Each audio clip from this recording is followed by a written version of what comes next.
भगवद गीता का आरंभ भगवान कृष्ण हमारी शाश्वत पहचान को हमें समझाते हुए करते हैं। जैसे कि एक अच्छा टीचर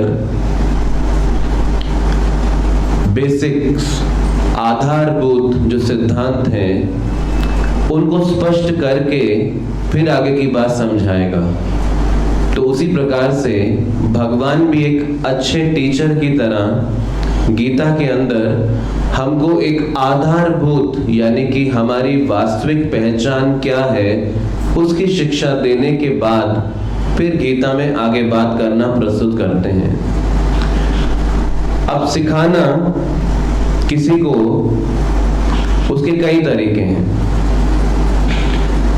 इसीलिए श्रीमद् भागवतम में कहा गया है कि जैसे सजा भी एक शिक्षा का भाग है, तो कभी पनिश किया जाता है तो वो पनिशमेंट भी किसी के सुधार या फिर उसको सिखाने के लिए उपयोग की जाती है। और गीता में भगवान कृष्ण अर्जुन को मूर्ख कहकर पुकारते हैं। और अब ये अर्जुन कोई सामान्य व्यक्ति तो थे नहीं, ये बहुत जाने माने बहुत बड़े योद्धा और बड़ा इनका नाम था, और इतने असाधारण व्यक्तित्व वाले अर्जुन, और उनको कृष्ण कहते हैं अशोच्यान नवशोचस प्रज्ञा वादांश भाष्य से गतासुंश नानुशोचंती पंडिता। तो भगवान कृष्ण कहते हैं तुम तो पंडित की तरह बातें कर रहे हो लेकिन हो एक नंबर के मूर्ख, कुछ तुम्हें समझ नहीं आता। तो गहरे शब्दों का उपयोग भगवान गीता के अंदर अर्जुन के लिए उपयोग करते हैं, क्योंकि अर्जुन के संदेहों का नाश करने के लिए भगवान इस प्रकार के वाक्य प्रस्तुत करते हैं। जैसे एक चाइना में एक बच्चा था, सैनसी उसका नाम था, और ये मार्शल आर्ट सीखना चाहता था। और मार्शल आर्ट सीखने के लिए ये एक एक्सपर्ट टीचर की तलाश करता था। तो इसको किसी ने बताया कि पहाड़ के ऊपर एक मार्शल आर्ट का गुरु रहता है जो बड़ा एक्सपर्ट है अपनी कला के अंदर, और उससे जो भी सीखता है वो भी बड़ा एक्सपर्ट बन जाता है। तो ये सैनसी पहाड़ चढ़ता हुआ लंबी दूरी तय करता हुआ उसके ऊपर पहुंच गया, उसकी चोटी पे, और वहां पर एक मॉनेस्ट्री बनी थी जहां पर सब विद्यार्थी मार्शल आर्ट सीखने के लिए आते थे।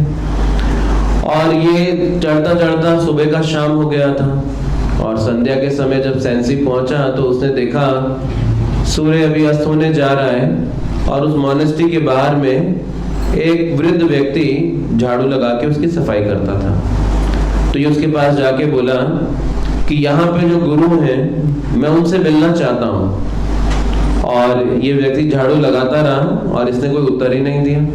तो सैनसी इसके व्यवहार से बड़ा हैरान हो गया और सोचने लगा ये कैसा आदमी है, और मुझे कोई उत्तर ही नहीं दे रहा है जो मैं समझना चाहता हूँ इससे।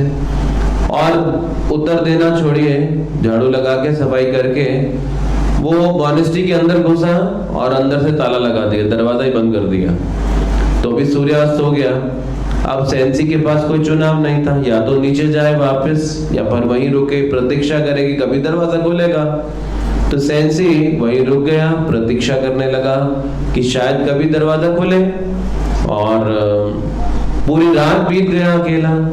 और सुबह कुछ विद्यार्थी उस मॉनेस्ट्री से बाहर निकले और उन्होंने इस सैनसी ने उनसे पूछा कि मैं यहाँ के गुरु से मिलना चाहता हूँ और मैं मार्शल आर्ट सीखना चाहता हूँ, तो कौन है वो, मुझे उनसे मिलवाइए, मैं उनसे मिलने के लिए आया हूँ। तो ये बच्चे अंदर गए उनके पास और बोला आप आ सकते हैं अंदर। तो उनको अंदर ले गए, और सैनसी बहुत हैरान हुआ देख के कि जो वो वृद्ध व्यक्ति झाड़ू लगा रहा था वही वहां का आचार्य था।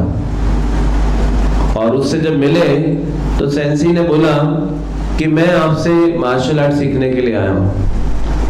और उस जो मार्शल आर्ट के टीचर ने देखा तो सैनसी का एक हाथ नहीं था, उसके पास सिर्फ एक ही हाथ था और ये सीखना चाहता था मार्शल आर्ट। तो इस टीचर ने बोला, देखो मैं सिखाऊंगा तुमको, लेकिन दो बात तुमको मुझको वचन देना होगा। इसने कहा, क्या वचन? बोला, एक, तुम अपनी तुलना दूसरे विद्यार्थियों के साथ कभी भी नहीं करोगे। दूसरी बात, जो भी मैं बोलूंगा तुम उसका हर समय पालन करोगे। अगर ये दो काम करोगे तब मैं तुमको अपना शिष्य बना लूंगा। तो सेंसी ने बोला, हाँ ठीक है, मैं इसका पालन करूंगा। तो फिर अगले दिन वो जो गुरु था उसने बोला कि तुमको क्या करना है। उसने एक हाथ से उसको एक कुंफू का मूव चलाना सिखाया था। बोला, इसका अभ्यास करो। दूसरा दिन भी बोला, इसी का अभ्यास करो। तीसरा दिन भी बोला, इसी का अभ्यास करो। चौथा दिन, पांचवा दिन, छठा दिन, 7 दिन बीत गया और एक ही मूव का अभ्यास कराया। तो सेंसी ने आके बोला, मैंने कर लिया, देखो ऐसा मैं चलाता हूँ, ऐसा करता हूँ। तो बोला, और करो अभी। 2 हफ्ता बीत गया, 3 हफ्ता बीत गया, 4 हफ्ता बीत गया, 1 महीना एक ही मूव चला रहा है वो। और जो बाकी विद्यार्थी थे वो नेक्स्ट और उसके अगले लेवल तक पहुंच गए और आगे की चीजें करते जा रहे हैं। लेकिन इसने वचन दिया था, मैं कभी तुलना नहीं करूंगा और जो मुझे बोला जाएगा मैं उसका पालन करूंगा। 6 महीना एक ही मूव, 7 महीना, 8 महीना, 1 साल, 2 साल तक बस सेंसी एक ही मूव चलाता रहा। और एक दिन ये मोनेस्ट्री के गुरु ने आके बोला, अभी ये पूरा राष्ट्रीय जो खेल होता है वो होने जा रहा है, तो हम सब बच्चे वहां जाके पार्टिसिपेट करेंगे उस राष्ट्रीय खेल के अंदर। तो उसको नेशनल गेम्स के अंदर हम सब बच्चे जा रहे थे और इस गुरु ने सेंसी का नाम भी भर दिया उसके अंदर। और ये हैरान, बोला, मेरे को तो 2 साल से बस एक ही मूव चलाना आता है, ये कैसा मेरा नाम भी डाल दिया। तो वो जाके पूछने लगा, मैं क्या करूंगा? बोला, तुम्हें मैंने बोला था जो मैं कहूंगा वो तुम करोगे। तो वो चुप हो गया और चले गए। अब सेंसी पहले मैच में पहुंचा और वो कांप रहा है क्योंकि उसको तो वैसे एक ही मूव चलाना आता है और एक ही हाथ है उसके पास। और सामने वाला जो विरोधी था वो बड़ा निपुण था अपने खेल के अंदर और वो सामने आके खड़ा हुआ। मैच शुरू हुआ और सेंसी ने वो मूव चलाया और जैसे ही मूव चलाया वो धराशायी होके गिर गया। सेंसी हैरान, ये क्या? अरे ये कैसे हो गया? फिर दूसरा मैच, तीसरा मैच, चौथा मैच, 5वां मैच, 6वां मैच, 7वां मैच, 8वां मैच, सब मैच सेंसी एक के बाद एक जीतता जा रहा था और सिर्फ एक ही मूव चलाता था बस। और फाइनल में पहुंच गया अभी। और फाइनल के अंदर जो उसका विरोधी था वो पिछले साल का राष्ट्रीय चैंपियन था और वो सामने खड़ा है। वो बहुत हट्टा कट्टा, बलवान, तगड़ा व्यक्ति था और सेंसी उसको देख के थर-थर कांप रहा है। और बाहर, रिंग के बाहर सेंसी का कोच बैठा है, गुरु बैठा है और सेंसी उसको देखकर बोलता है, देखता है तो वो गुरु ऐसा हाथ हिलाता है और सेंसी जाता है और थर-थर कांप रहा है, पसीना छूट रहा है। वो नेशनल चैंपियन इतना हट्टा कट्टा तगड़ा सामने खड़ा है और सेंसी जाके मुंह चलाता है और धराशायी होके वो ओपोनेंट गिर जाता है और सेंसी जीत जाता है। और सेंसी जाकर अपने गुरु को बोलता है, ये बताओ ये हो क्या रहा है? ये मुझे ये समझ में नहीं आ रहा, मैं जीत कैसे रहा हूं? ये सब ये हो कैसे रहा है? तो वो गुरु बोलता है, देखो जो मैंने तुमको मूव चलाना सिखाया है इसका विरोध ओपोनेंट को तुम्हारा दाहिना हाथ पकड़ना होगा, लेकिन तुम्हारा दाहिना हाथ है नहीं। तो जब तक वो ये बात समझता है तब तक वो धराशायी होकर गिर जाता है। तो उसी प्रकार से भगवान कृष्ण अर्जुन को डांट रहे हैं, लेकिन ये डांट नहीं है, ये शिक्षा है। तो आध्यात्मिक जीवन में शिक्षा कई तरीकों से दी जाती है। भगवत गीता में भगवान कृष्ण अर्जुन को दूसरे अध्याय में बुरी तरह से डांट रहे हैं, ऐसे ऐसे शब्द बोल रहे हैं कि हम जैसा कोई व्यक्ति हो तो छोड़ के भागा था, बोला पकड़ो अपना धनुष, हमें नहीं लड़ना। और अर्जुन सुन रहे हैं उस डांट को, क्योंकि उसके पीछे भगवान कृष्ण अर्जुन को सुधारना चाहते हैं। और क्या डांट कर रहे थे? भगवान कृष्ण कहते हैं कि अर्जुन, जिस चीज के लिए तुम रो रहे हो वो रोने योग्य नहीं है, इसलिए तुम्हारी कठिनाई का कारण ये है। जैसे कभी छोटे बच्चों को देखेंगे, सिगरेट के पैकेट्स इकट्ठे करते हैं, माचिस का पैकेट इकट्ठा करते हैं, या वो स्टैम्प इकट्ठा करते हैं ऐसा बच्चे लोग ना। तो अभी बच्चे सिगरेट का पैकेट इकट्ठा करें, तो अभी सिगरेट का पैकेट का क्या मूल्य है? कोई वैल्यू है उसकी? कोई व्यर्थ है वो। लेकिन उस बच्चों के लिए वो जो वो पैकेट इकट्ठा करते हैं, कलेक्शन करते हैं, वो बड़ी मूल्यवान वस्तु है। उसी प्रकार से भगवान कृष्ण भी अर्जुन को क्या कह रहे हैं कि जिस चीज के लिए तुम विलाप कर रहे हो, रो रहे हो, वो रोने लायक ही नहीं है। तो भगवान बड़े शक्तिशाली शब्दों को उपयोग करते हैं अर्जुन को जगाने के लिए, उठाने के लिए, और वो क्या समझाने के लिए कि मूल्यवान वस्तुओं के लिए जीवन जीना चाहिए, और ये बेमोल वस्तुओं के लिए हमको विलाप नहीं करना चाहिए अपने जीवन के अंदर। अभी मान लीजिए कि जैसे कभी किसी व्यक्ति की मृत्यु हो, अब उस व्यक्ति ने बड़ा जीवन भर परिश्रम किया है, बहुत पैसा इकट्ठा करने की कोशिश की है, बहुत मेहनत करी है जीवन भर, और वो बोले कि मृत्यु के समय मुझको, क्योंकि मैंने बहुत पैसा इकट्ठा किया है, मुझे चंदन की लकड़ी में जलाया जाए, या कोई बोले मुझे रोजवुड में जलाया जाए। तो चाहे किसी को सैंडलवुड, किसी को रोजवुड, किसी को नीमवुड, किसी भी लकड़ी में जलाया जाए, ये शरीर से जैसे ही आत्मा ने शरीर को त्यागा, इस शरीर का कोई मूल्य नहीं रह जाता, वो व्यर्थ हो जाता है ना। जैसे प्राय हम ये कथा कहते हैं कि जब एक राजा था और उसकी 4 रानियां थीं, और राजा अपनी पहली रानी से बहुत प्रेम करता था, और जहां भी जाता था उस रानी के लिए कुछ ना कुछ गिफ्ट लेकर आता था। जो भी राजा को सर्वोत्तम नजर आता था पूरे संसार में, राजा अपनी उस रानी को उपहार में लाके देता था, क्योंकि उससे बहुत प्रेम करता था। उसके लिए सबसे सर्वोत्तम वस्तुएं, सबसे ज्यादा मेहनत परिश्रम उस रानी के लिए क्या करता था वो। फिर राजा की जो दूसरी रानी थी वो बहुत सुंदर थी, और राजा कहीं पर भी जाता था तो अपनी उस दूसरी रानी को लेकर जाता था, क्योंकि हम कुछ हमारे पास सुंदर वस्तु हो तो हम दिखाते हैं दुनिया को कि हमारे पास कितना ये सुंदर है, चाहे वो कार हो, चाहे घर हो, कपड़ा हो, मोबाइल फोन हो, कैसा भी हो। तो उसी प्रकार से वो राजा अपनी दूसरी रानी को सभी जगह जाता, साथ लेकर जाता, दिखाता कि मेरी पत्नी कितनी सुंदर है।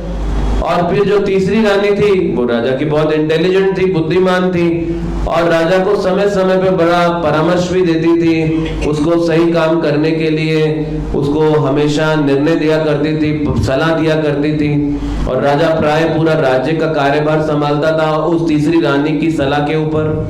और फिर जो चौथी रानी थी वो तो राजा से बहुत प्रेम करती थी, लेकिन राजा उसको पूरी तरह से नेग्लेक्ट करता था, उसको कुछ देखता नहीं था, उसको कभी उसका पूरी अवहेलना कर देता था प्राय। तो एक दिन राजा बूढ़ा हो गया, और अब जब राजा बूढ़ा हो गया तो राजा को राजवैद्य ने आके बोला, आपको ज्यादा दिन नहीं रहे अभी, आप जल्दी चले जाएंगे। और जब राजवैद्य ने डिक्लेयर किया कि आपकी आयु ज्यादा लंबी नहीं रहने वाली है, आपको जल्दी शरीर तो छोड़ना होगा, तो राजा ने पहली रानी को बुलाया, और पहली रानी को बुला के बोला, देखो मैं जा रहा हूं अंतिम यात्रा के ऊपर, जहां से लौट के मैं कभी वापस नहीं आऊंगा। तो मैं जा रहा हूं, लेकिन मैं चाहता हूं, क्योंकि मैंने ये पूरा जीवन तुम्हारे लिए जिया है, सब कुछ तुम्हारे लिए किया है, हर चीज सर्वोत्तम मैं तुम्हारे लिए लाया, सबसे सर्वोत्तम मैंने तुम्हें कर ला कर दिया। तो आज मैं चाहता हूं जब मैं जा रहा हूं तुम भी मेरे साथ चलो। ठीक है कि नहीं? तो उस रानी ने क्या बोला? हरगिज नहीं। तो राजा को बहुत सदमा लग गया, बोला अरे ये क्या, जिसके लिए मैंने जीवन जिया, सब कुछ किया, इतना परिश्रम किया, सर्वोत्तम से सर्वोत्तम ला के दिया, वो रानी मेरे साथ जाना नहीं चाहती। तो अब राजा ने दूसरी रानी को बुलाया। दूसरी रानी की क्या विशेषता थी? सुंदर थी। और राजा क्या करता था? उसको सब जगह साथ लेके जाता था। तो राजा ने दूसरी रानी को बुलाया, बोला देखो मैं अंतिम यात्रा पे जाता हूँ और जहां से लौट के कभी आऊंगा नहीं, वहां से लौट के कोई भी नहीं आ सकता, और तुम्हें मेरे साथ चलना है। अब दूसरी रानी ने क्या बोला? तुम्हारे जाते ही किसी और क्यों जाऊंगी? अभी तो राजा को बहुत बड़ा सदमा लग गया। बोला अरे ये क्या?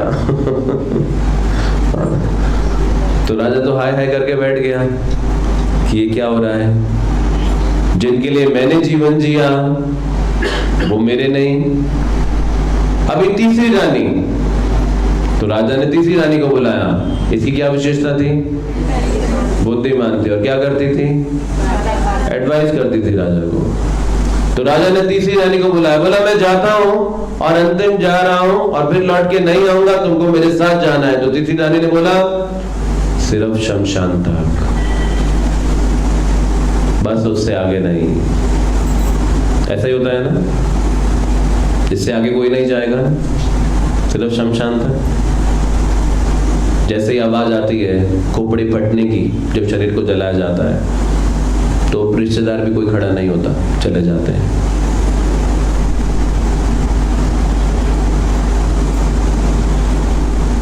तो ये जो राजा की चार रानी हैं, ये राजा की नहीं हमारी हैं, ये हम सबकी ये चार रानी हैं।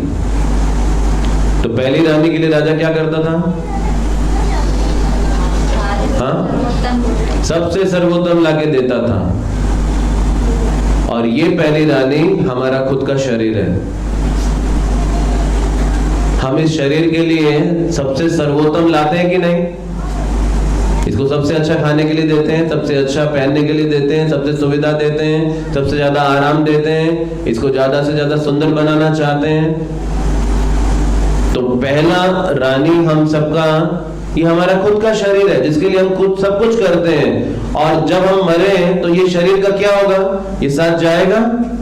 जिसके लिए हमने जीवन जिया, सारी शक्ति लगाई, सारा कुछ अपनी क्षमता लगाई, वो शरीर हमारे साथ नहीं जाने वाला। फिर दूसरी रानी कौन है हमारी? राजा उसको क्या करता था?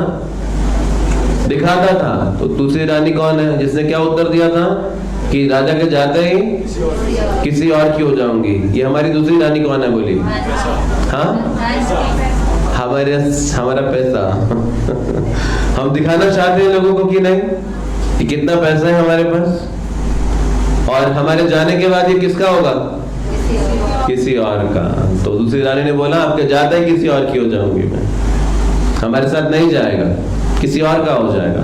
और तीसरी रानी क्या करती थी? एडवाइस करती थी और शमशान तक जाएगी। तो कौन है ये तीसरी रानी हमारे जीवन में? हाँ, हमारे रिश्तेदार। हमको बिना मांगे एडवाइस करते हैं कि नहीं? मांगो या नहीं मांगो, फ्री एडवाइस मिलता है हमेशा। हाँ? और कहां तक जाएंगे? शमशान तक जाएंगे। लेकिन एक चौथी रानी भी थी, जिसको राजा ने कभी नहीं पूछा, लेकिन वो राजा से प्रेम करती थी।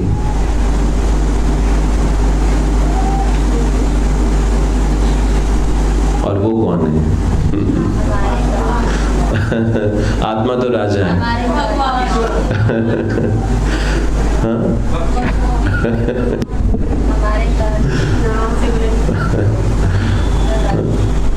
वो है धर्म, जिसको हम कभी पूछते नहीं, लेकिन वो हमसे प्रेम करता है, जिसको हम पूरी तरह से नेग्लेक्ट करते हैं, अपने जीवन में हमेशा कभी स्थान नहीं देते, लेकिन वो हमें कभी नहीं छोड़ता है। तो ये है हमारे जीवन की वास्तविकता जो भगवान गीता के प्रथम अध्यायों के अंदर प्रस्तुत करते हैं कि ये शरीर बड़ा क्षणिक है, ये जीवन बहुत क्षणिक है।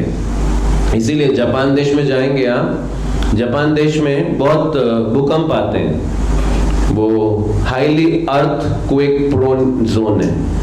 रह रहकर भूकंप आते हैं जापान में। और जो जापान के लोग हैं जो घर निर्माण करते हैं पेपर जैसे पदार्थ से,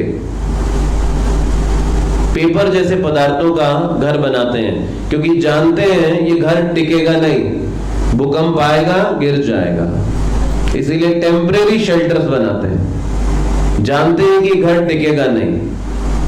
उसी तरह से ये घर जिसमें हम सब ने आश्रय लिया है, जिसे शरीर कहते हैं, ये घर भी हमेशा टिकेगा नहीं। आजकल एडवर्टाइजमेंट्स आती हैं, लुक यंग स्टे यंग, ये क्रीम लगाओ हमेशा यंग रहोगे। ऐसा होता है ना। पर कृष्ण कहते हैं you can never stay young. हम सब धीरे धीरे बूढ़े हो जाएंगे और एक दिन मृत्यु के स्तर तक पहुंच जाएंगे। महाराज कुलशेखर अपनी प्रार्थनाओं में बहुत सुंदर बात कहते हैं और कहते हैं, इदम शरीरम परिणाम पेशलम पतंति अवश्यम सतसंधि जर्जरम। इदम शरीरम, ये शरीर, परिणाम पेशलम, इसका परिणाम क्या होगा? कहते हैं पतत्ति अवश्यम सतसंधि जर्जरम। इस शरीर में बहुत सारी संधियां हैं, संधियां मतलब जॉइंट्स, जोड़ है ना शरीर के अंदर बहुत सारे, तो संधियां क्या हो जाएंगी? जर्जरम, हिलना शुरू हो जाएंगी, सारे जॉइंट्स कमजोर पड़ जाएंगे और जर्जर हो जाएंगे ये सारे के सारे। किम औषधम पृच्छसि मूढ़ दुर्मते, तो फिर कौन सी औषधि काम आएगी इन संधियों को ठीक रखने के लिए? कौन सी संधि से ये जोड़ ठीक रह जाएंगे? तो कहते हैं निर्मयम कृष्ण रसायनम पिबा, एक रसायन से ये संधियां ठीक रहेंगी, और वो क्या है? हरे कृष्णा कृष्णा कृष्णा हरे हरे, हरे राम राम राम हरे हरे। तो ये रसायन पिएंगे तो फिर ये जीवन हमेशा शाश्वत रह सकता है। तो भगवान ये सिद्धांत देते हैं कि हम ये शरीर नहीं, हम आत्मा हैं। अब आप कहेंगे अच्छा ये जानने से मुझको क्या लाभ मिलेगा? मैं अगर इस बात को समझूं कि हम शरीर नहीं हम आत्मा हैं तो हमको क्या बेनिफिट प्राप्त होगा? तो कृष्ण गीता में कहते हैं पहला लाभ हमको क्या प्राप्त होगा? आत्मा व्यक्तिगत है, इंडिविजुअल है, जिसका मतलब है आत्मा व्यक्तिगत है, आत्मा इंडिविजुअल है। इसका अभिप्राय क्या है कि हमारा व्यक्तित्व है वो इस शरीर को त्यागने के बाद भी कभी खोता नहीं है।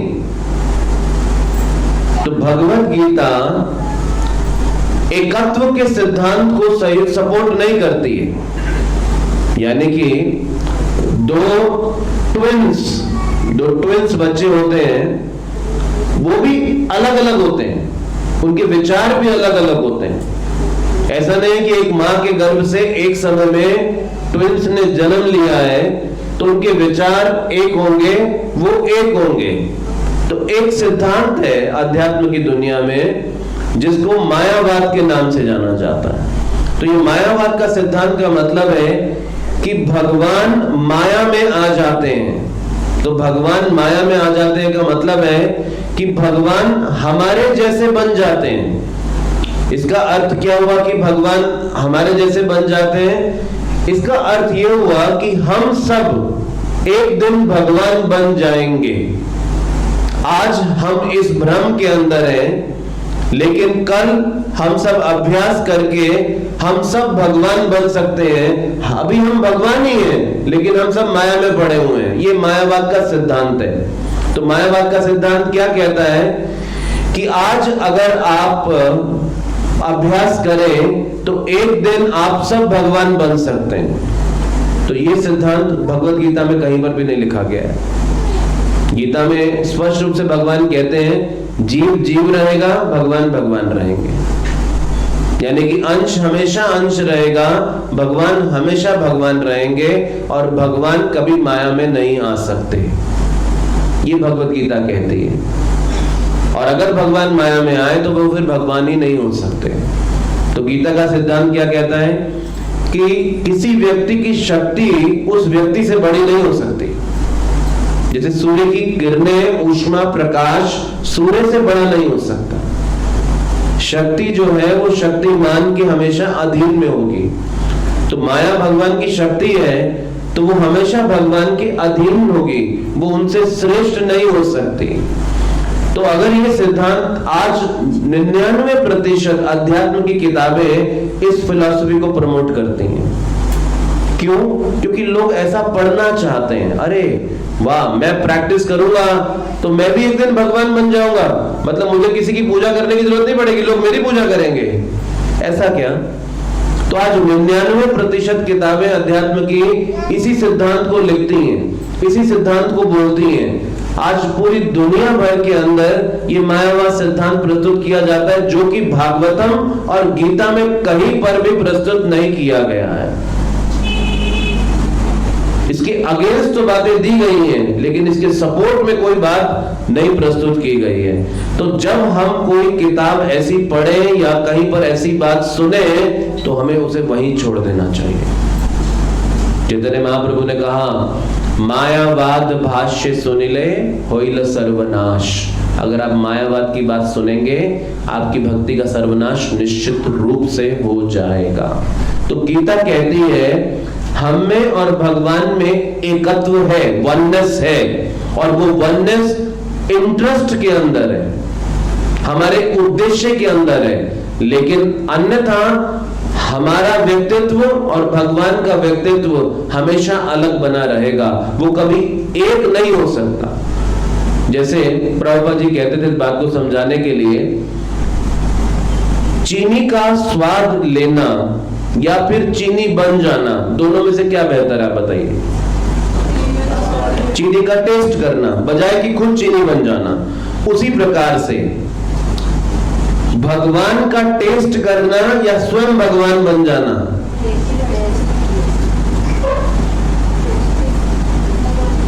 समझ पा रहे हैं इस बात को?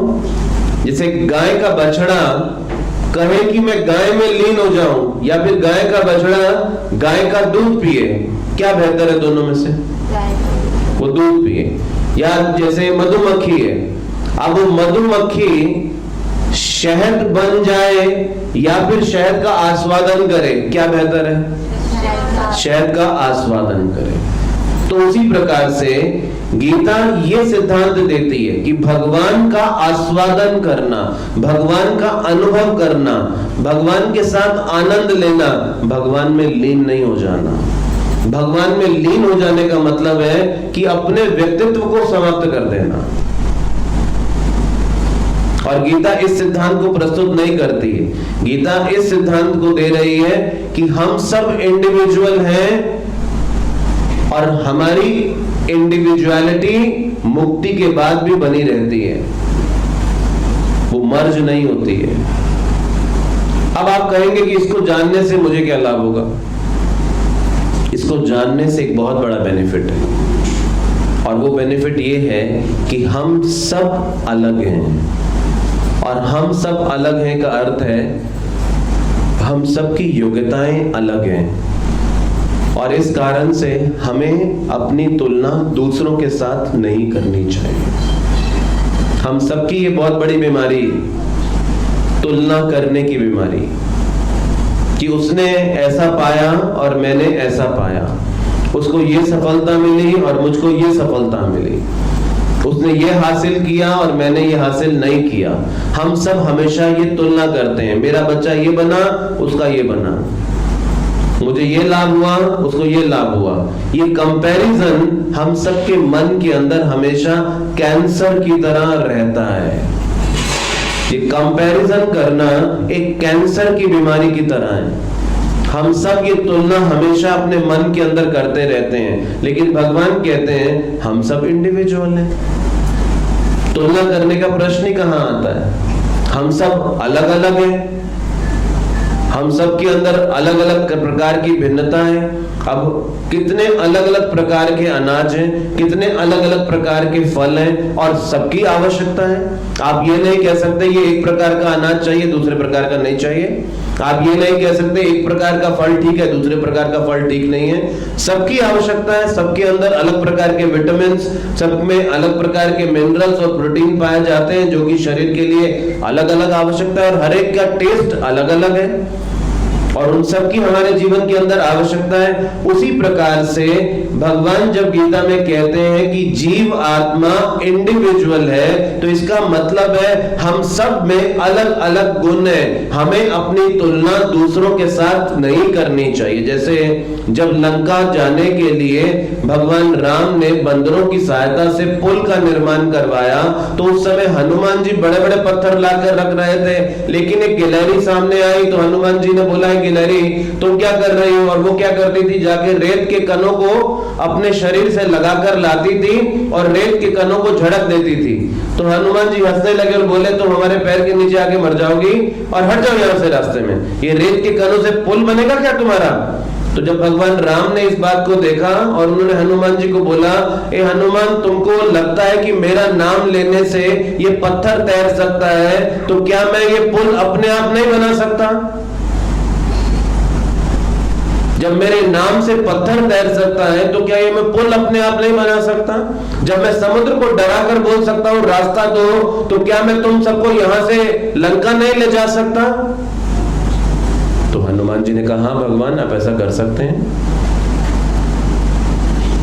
तो फिर भगवान कहते हैं फिर तुम्हारी जरूरत क्या है? तो हनुमान बोले भगवान आप ही बताइए क्या जरूरत है? तो राम जी कहते हैं ताकि तुम्हें मेरे लिए कुछ करने के लिए मिले, इसीलिए तुमसे ये पत्थर का पुल बनवा रहा हूं, वरना ये मत सोचना कि मैं इस पुल के ऊपर निर्भर हूं तुमको यहां से ले जाने के लिए, ताकि तुम मेरे लिए कुछ कर सको। तो जैसे तुम अपनी क्षमता से मेरे लिए कुछ कर पा रहे हो वैसे ये गिलहरी अपनी क्षमता से मेरे लिए कुछ कर पा रही है।